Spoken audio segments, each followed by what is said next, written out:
Hey everybody, how are you? Welcome to Wisdom Wednesdays. It's Wednesday night, obviously. It's just about 9:32. I'm going to give it just a moment here to see if anybody, and there you go, somebody just showing up live. How you doing? So I'll give it just a couple of seconds to see if anybody does want to show up live.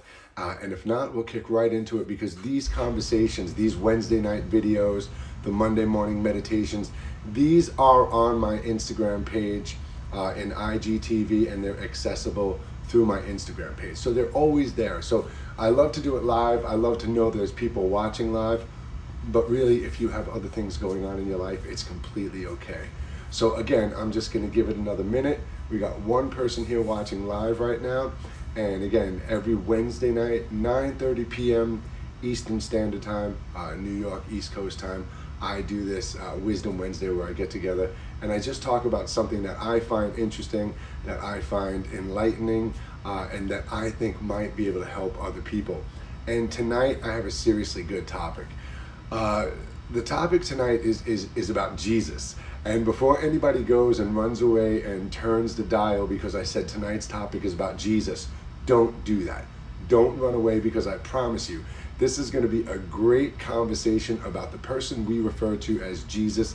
And it's probably going to be one of the first times that you've really heard somebody talk about him in this type of a context.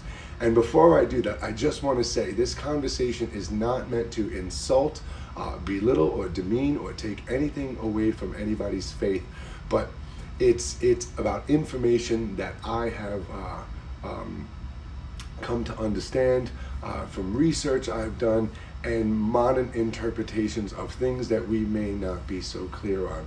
So there's a few people watching, and again, I'll just say it one more time. Tonight's topic, Wisdom Wednesday's topic, is about Jesus, about the person who lived a long time ago. And if you think about it right now, if we said, well, how old would Jesus actually be if he was still alive today? Well, the modern calendar, AD, started at Jesus' birth, so he would be almost 2,021 years old. Think about that. 2,021 years old, one of the most prominent names you've ever heard in spirituality, one of the most famous names you've heard your entire life. And what do we really know about Jesus? Really, what do you know about Jesus? I mean, you can ask yourself this question right now. You know, obviously, what the Bible talks about. And you might not know this, but Jesus's spiritual teachings, Jesus being on his spiritual path, talking and preaching and doing God's work, 2 to 3 years. That's it. 2 to 3 years. He only did this for 2 to 3 years. And we know historically, because of full moons, the century that this was in, Passover, Easter, and all these things, that he died, when his crucifixion was, 33 years old. So from around 30 years old to 33 years old, this is when this guy was doing his spiritual teachings. So when we look historically back at his life, and when we look at all of these things, yes, we understand Jesus was born. And that's the first part I want to talk about. We always hear about the aspect of Immaculate Conception. We always hear that Mary, Jesus' mom, was just born. Jesus was just born because she just became pregnant. And if you read the text in the Bible, if you go back and you start looking in the Old Testament and you start reading the research and the modern interpretations, it's basically a very simple story. Jesus' mother, Mary, had a visitation. She had a vision. An angel came and told her she was going to become pregnant with a baby who was going to bring heaven's truth to earth. Now, I'm paraphrasing because we could sit here and talk about this for 6 hours, and we've got less than an hour on Instagram. So she had this information now that she was going to have a baby. When she told Joseph this, he was very uneasy about this. And then he himself had a dream, a vision, and he saw what was going to happen. So he was all on board with this. That's it. That's the Immaculate Conception. There's nowhere saying she became pregnant without having sex, without her and her husband having sex. Now, I don't mean to use these types of words talking about this, but when we want to get technical, Jesus, Yeshua, had brothers and sisters. He had siblings, and they were older than him. And certain religions, certain sects of religion have turned around and said, well, these can be children from Joseph's previous relationship. These could be cousins and things like that. They don't necessarily mean to be siblings. Siblings are siblings. When you say this is my brother and this is my sister and this is in your family, that's who they are. So we have to understand right off the bat. And Jesus' mom had a vision. She was going to have a special child. This child came into the world.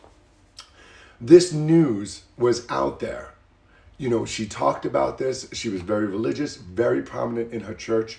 The wise men heard of this. They came to Bethlehem. They went to the king and said, we want to see this child who is going to become the Messiah so we can worship him. King Herod wanted to kill all children now that were born in this era. All children were to be killed. This is what he wanted to do. Mary and Joseph took the family, they took their baby, and they fled to Egypt. This became something, and they only came back after Herod's reign was over and it was safe. And this became something historically, we know, the family started to do yearly. Whether this was a spiritual pilgrimage they did, or whether they decided to set up two homes, two lifestyles, maybe for business reasons, because carpentry, right? Jesus was a carpenter. His father was a carpenter. We associate that with wood and plows and things. But also when we look in the Greek interpretation, it also means stonework and things like this, masonry. So we have this entire aspect now of this very spiritual family, a woman who had a vision that her child was going to be very spiritual, raising this child very spiritual. And as I mentioned, 3 years of Jesus's life is what we talk about, is what's really in the Bible, his teachings. Because from 12 years old to 30, they consider that the lost years. The lost years. It's just assumed that Jesus lived with his family, he worked with his father, and that's just the way it is. But we now know historically, this is actually not the case. We can even go back as far as to, excuse me 1 second, I have my notes on the side here. I'll keep looking. We know that Jesus, there is a Russian researcher in 1890s who was doing research in the Himalayas, in a Tibetan monastery, and he started reading texts about somebody who came from Israel and Egypt, and the monks referred to him as Isas. His name is Isas. And as this researcher read through these transcripts and looked at it, what he interpreted this as Jesus, in his later teen years, traveled into Tibet and India and studied Buddhism and studied spirituality. Now, if you think about this, this makes sense. If you were being raised, your mother is telling you you're this spiritual being, you feel this very strong calling inside you, you want to get an understanding for true spirituality. You're traveling from Israel, you're learning one way, seeing cultures in one way. You're going into Egypt, you're seeing cultures in another way, and you're learning things differently. You're seeing all sorts of different things in Egypt, because we know the two are very contrast in the way that the lifestyles were. So traveling around to get an understanding of oneself, to get a better understanding of what this is inside, what does this connection really mean, makes perfect sense. And when we look at this, he was anointed by John the Baptist. At around 30 years old is when Jesus was anointed by John the Baptist, and he became a rabbi. He was a Jewish rabbi. Let that sink in your head for a second. So from 12 years old to 30 years old, we don't know what Jesus was doing. But from what it looks like historically throughout research, it looks like he was understanding spirituality, learning about different aspects of religion, different aspects of spirituality, forming his opinion, forming what he believed to be the truth, speaking with him. And then at the age of 30, validated himself, certified himself to be able to speak and teach legitimately. Think of what I'm saying. He became a rabbi, a legitimate preacher, a legitimate minister, rabbi, to speak to the people. But what did he do? What did he speak about? What did he do? He did not isolate himself only to that one faith. He opened himself up to every single person, every single color, every single race, whether you were wealthy, whether you were poor, whether you were healthy, whether you were sick. He transcended and spoke against things within his own religion, within their own spiritual teachings, he called out the things that were manipulations of man and not the divine truth. And he started to speak about this. He spoke out against his own government, went out there and spoke out against the suppression, the division, and all of the things that were going on, and spoke about how true unity, the true connection, comes from within.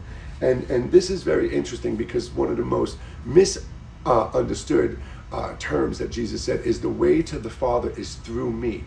And this has been so twisted and so misused and abused that people actually believe that it specifically means the only way to ascend in heaven is to believe in Jesus Christ specifically. Now, I've talked about this before. Jesus was born in Israel. This is an entire planet of 9 billion people.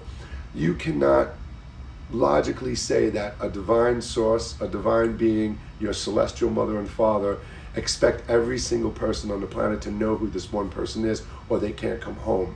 Or if you're all lost and you're all broken and all damaged, you can't come home, because no loving, no gratitude being would ever be like that. You wouldn't cast out any of your pets for being bad. You wouldn't cast out your children for being bad. So it's the same thing. So we've taken this aspect of Jesus saying, the way through the Father, the way to the truth is through me. And what he was saying is opening yourself up to all people, helping, healing, being there for everyone, ascending past the teachings in the book that teach us to be separate and divide and to hate and judge and belittle and demean. So these are all the things. The way to the Father, the way to the celestial truth is within, is hearing and feeling it inside you, not from the exterior world, not from the false teachings, not from the temptations. And this is what he kept saying. When we even go on to look back then, ceremoniously, healing ceremonies, and this is absolutely huge in Christianity, oils were used when they would do healings.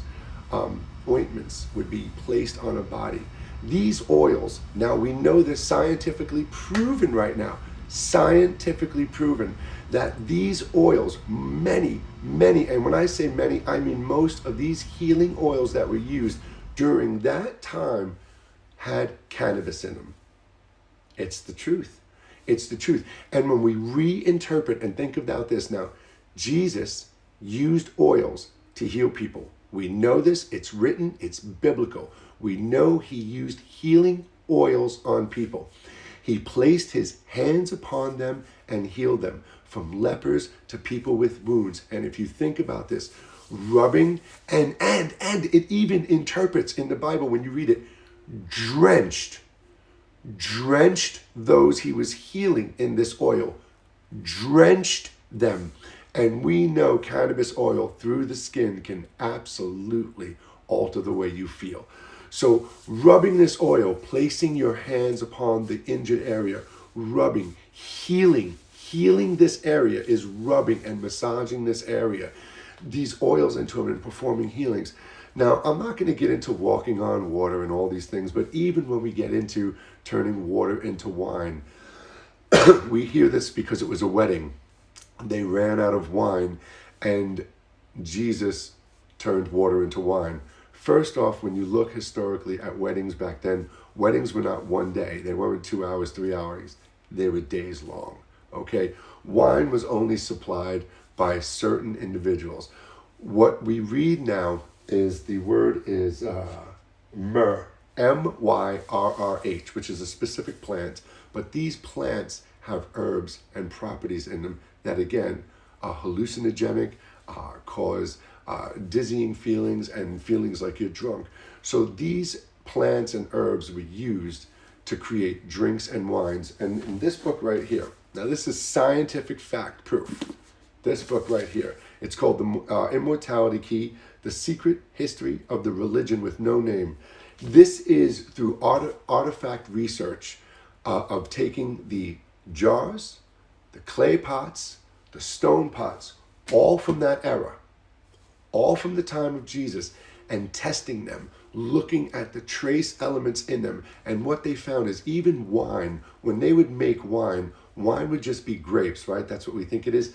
It absolutely no, it was not. All historic ancient wine would be fermented grapes, and then it was dosed with all sorts of herbs and spices and vanilla and cinnamon and cannabis and all sorts of things, hallucinogenics, psilocybins. This is no joke. They have found traces of these in almost all of the wine bottles and wine jars that they've looked at from back then. The ointment bottles. All of these things have these traces in it. So when we start to look at this in a modern interpretation, when we start to bring this into a new understanding and look at what were the things that Jesus was doing, this was a person who was raised in a very spiritual family, a person who felt right from a very early age, a person who was taught right from a very early age. They had a huge spiritual responsibility in the world. They were here to do things to bring heaven on earth and unite people. The angels told me, the wise men came to see you and your baby. So here's this person growing up, working with the family, understanding who they are, trying to understand who they are, traveling, learning, coming home one day, forming himself, going in the desert for 40 days. So when he becomes a rabbi, finally at this point in his life, at 30 years old, he becomes a rabbi, he goes into the desert for 40 days, no food and water is the story. Now, that's a stretch because we know, the human body after 21 days without food and water, it's going to get real hard. After 30 days, you're basically done. But, 40 days in the desert, no food and water. Whether he had some or not, whether he had very, very little, it doesn't matter. Bringing yourself to the point of starvation completely releases every single psychedelic property and chemical your body has. It's absolute truth. So Jesus took part in spiritual teachings. He used cannabis. He was open to connect and communicate with any single person who was willing to embrace unity and love and let go of hate and violence and aggression. Whether you were a leper, whether you were healthy, whether you were Chinese, black, it didn't matter. Whether you were Muslim, whether you were, well, there was no Christian, right? Whether you were Jewish, it didn't matter. None of these things mattered. So this guy walked. He walked. He began to, when he started talking in his area, started preaching in his area, starting to become a well-known preacher and healer in his area, preacher and healer in his area, he began to walk about and he got a following. People started to follow him. His name preceded him, right? People still didn't know what he looked like. They didn't know what anybody looked like. His name preceded them. He would walk from town to town, preaching the Spirit of God, the truth of unity, which ascends and transcends our written teachings, our biblical teachings. The way to the truth is within. When you feel the love and beauty inside, the divine truth flows through you. So the way to the truth is living your life like me, letting go of when I say me, I'm talking paraphrasing for Jesus, letting go of the material possessions, not pursuing these things, not letting this what dictates your life, and just living your life to flow and connect with everybody with gratitude and love, right? The government shouldn't be suppressing you. It shouldn't be raping your women. It shouldn't be taxing you. These were the things he spoke about, okay? So his following grew. He had his disciples. He had a very close-knit group of men who followed him, listened to him. Eventually, Mary joined the group, and now we had a woman in the group. Jesus and Mary had a relationship. But here's where things get funny. His own disciple, Judas, his own disciple, was the one who felt betrayed. It got to a point where Judas started to realize that what he was perceiving, what he was expecting to happen of Jesus' words was not what was happening. And he basically ratted Jesus out. He turned him in. He told the Roman soldiers, I will kiss him on the cheek so you know who he is. And they did this. He did this for a bag of gold. That's what he sold Jesus out for. Kissed him on the cheek. The soldiers took him. They crucified him and he died. And now today we have religions on the planet who claim ownership of him, who tell you if you do not believe and honor this one person, you will not go to heaven. And all of those things go against every single thing Jesus stood for and taught. All of those go against every single thing that Jesus stood for and taught. We have religions right now who are telling you that the only way to go to heaven, the only way to feel the divine truth is to know that Jesus Christ, that specific individual, is the only way, is the Lord and Savior. It doesn't matter who else you believe in, what else you believe in. If you don't embrace that person, you will never go to heaven. You will never feel the divine truth. And that, again, goes against every single thing that Jesus taught. The same religions, when they preach and teach, they talk about how the devil will throw temptation in your face, money and fame and materialistic objects and abundance and all these things to distract you from the divine truth. And what world do we live in? We live in a world where we wake up every single day chasing money for more things, material abundance, plastic, denim, paper, metal, bigger homes, stuff, temptation, sex, pornography, drugs, alcohol, fast cars, nice clothes, better phones, all these things. Every single day we wake up in a world consumed with temptation. So what are we doing? Are we living that life? Are we living in a world? Are we living in the heaven on earth? Are we being taught the truth? I absolutely do not believe so. I believe most of these teachings, most of these ways are darkness, the mind of the indoctrinated. Look at most evangelists. Look at many of the evangelists out there, their energy, their approach. Look in their eyes. You can see that dark energy in there. We have been completely manipulated, and they've used Jesus to manipulate us by. Now, I'm not talking about all faiths who honor Jesus and all sections of Christianity, and most of you know what I'm talking about. You yourself have grown up knowing about this much of Jesus, the hallmark version, the corrupted Christian version of Jesus, the one that you don't want to hear anything about. Oh no, not this, not Jesus stuff. But the real truth is Jesus was a person. Jesus was a man. He had feelings. He loved. He had a family. He had a heart. He had a divine connection. And he had a path before him. He taught. He conducted. And he was a rabbi. And that to me is one of the funniest things is how, and I'll say Christianity specifically holds on to this specific view of Jesus, this very slim view of Jesus Christianity holds on to. They stubbornly and ignorantly and arrogantly cause division and chaos because of this perspective of Jesus.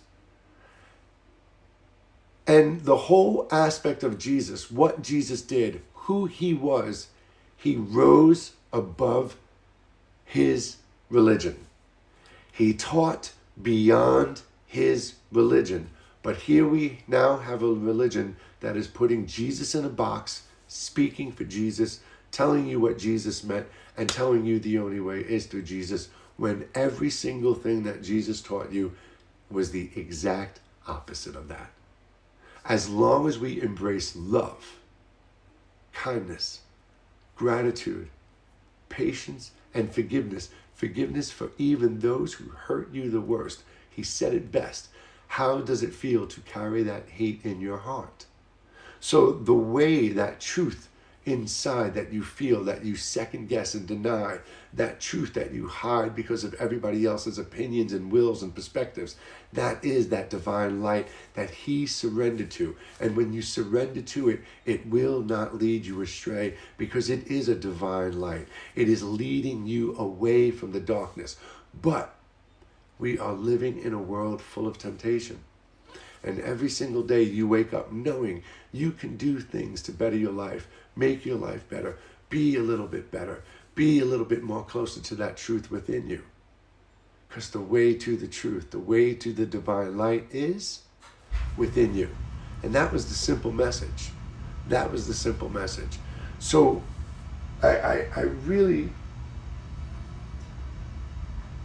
It just blows my mind how in this day and age, with all we know, how we can isolate ourselves in specific spiritual teachings, how we can ignorantly and arrogantly hold on to the prophets and messages within our faith, as they are all that are, from Muhammad to Buddha to Jesus, right?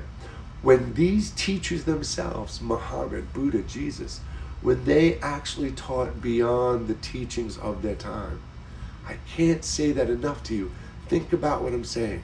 They taught beyond the teachings of their time, just as you are today supposed to look at the teachings of your time, which you don't even have teachings of your time, many of you, because you have just held on to these teachings of the past so much that you've felt like it is a sin, a cardinal sin, to question them out loud, to rise above them, to interpret them for yourself. And that is exactly what you are supposed to do, because again, the way to the truth is within. And the last thing I'm going to say is, I started to say this before.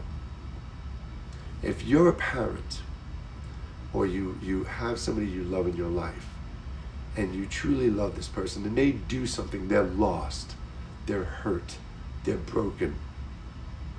You may turn your back on them, you may get mad at them, but you will always be there for them in the end. And that's the same thing with our divine source. If you truly believe that our Creator, your celestial mother and father, whatever you believe in, would turn its back on you for not believing in one spiritual messenger, then you absolutely don't even have any idea who that messenger actually is. And what you believe is some sliver of information tucked away in some book. And again, like I said, I've read probably more books about Jesus than anything else in my life.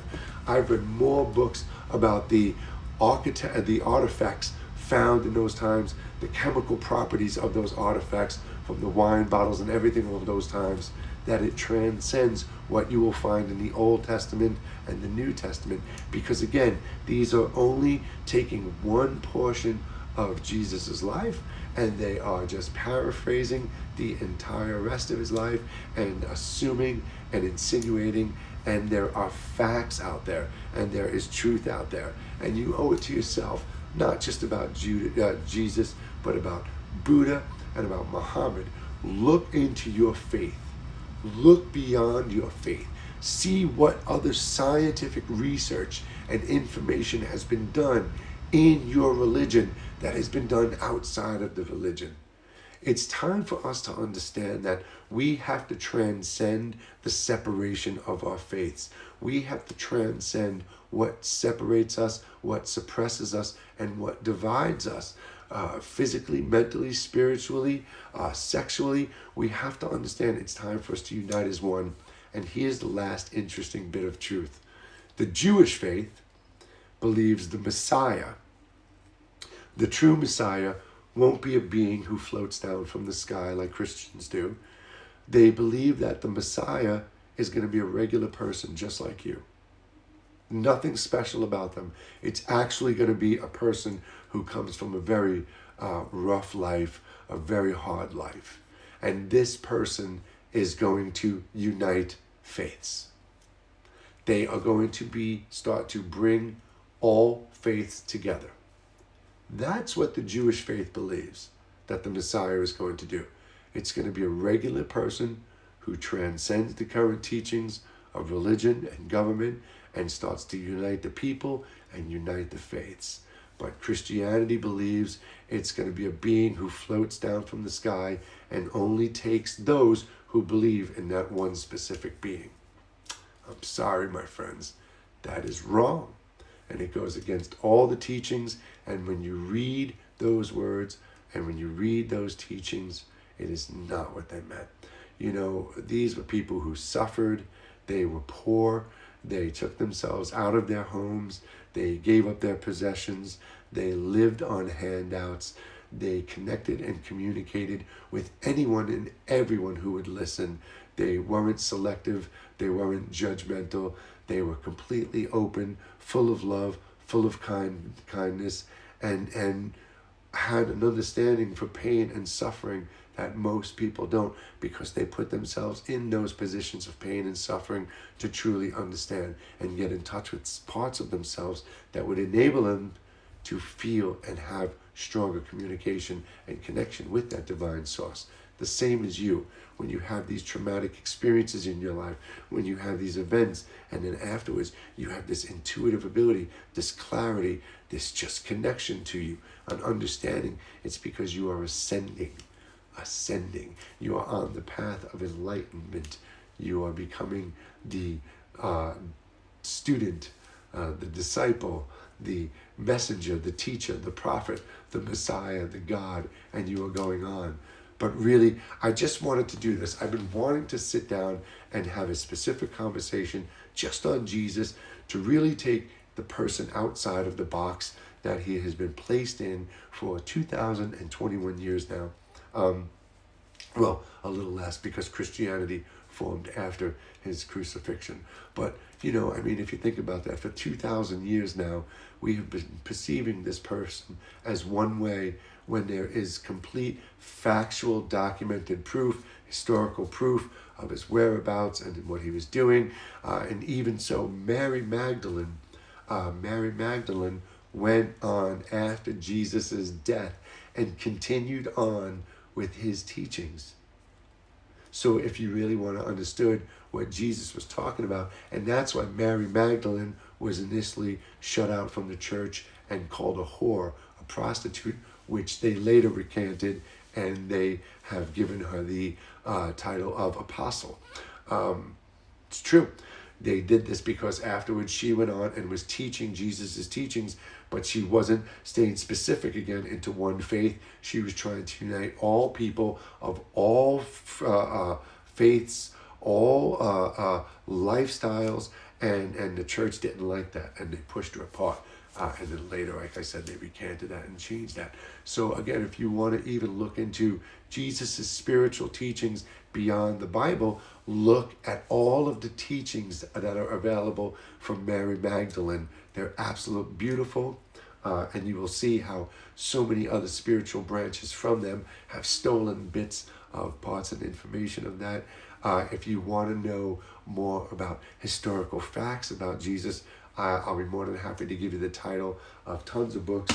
This one right here about the wine bottles, about the oil, the healing ointment bottles and all those things, the immortality key, the secret history of the religion with no name. And that's because most of these all had cannabis and all sorts of herbs and spices that had medicinal and psychedelic properties and things like that. So it's really very interesting when we start to look at these in the modern way, the logical mind, the more evolved mind, a mind that's more open. Oh, the last thing I wanted to say before I go. What I find interesting today is those who have not, I wrote this down, and if you don't mind, I'd like to read this so I get this perfect. Okay. Jesus was the Son of creation, the Son of God, as you are, and he knew the truth within and tried to lead people to this truth, a truth that many of us today still try to make heard and felt. Many today who have not been confined to strict religious teachings are the ones who are now embracing open unity and oneness, regardless of what a person's faith is, color of their skin is, or geographical location is. But it is those who are closed off and locked up and blinded by their faith that are causing the division and chaos amongst us all. As they preach of the temptation of darkness, the devil will tempt you with things, fame, objects, and money. And again, look at the world around you. Heaven has been filled with this temptation, and each day billions wake to make that world of the undarkened survive while the divine light fades away. This is the truth, my friends, and the way to the truth is within. Namaste. God bless, and I'll see you soon, everybody. Take care. Bye-bye.